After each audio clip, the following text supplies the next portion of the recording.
How to install card display. Open the box. Take out the display case. Remove the wrapping. Add sticky notes to the sawtooth hangers to guide where to place the screws on the wall.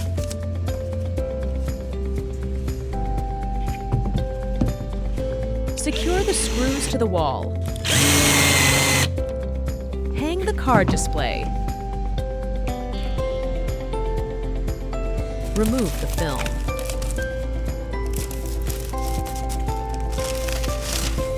Place your cards in the display.